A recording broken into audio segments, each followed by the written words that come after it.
Tot va començar a l'Arbre Sagrat. Una història de lluita i esperança.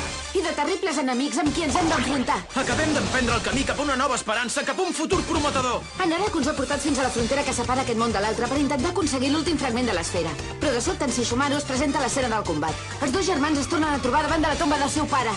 Anem a la recerca de l'esfera dels quatre esperits. A l'altra banda del pou tornem a Japó de fa 500 anys. Un viatge per l'edat mitjana amb l'Inuyasha. Las lágrimas caen, yo beso per tu.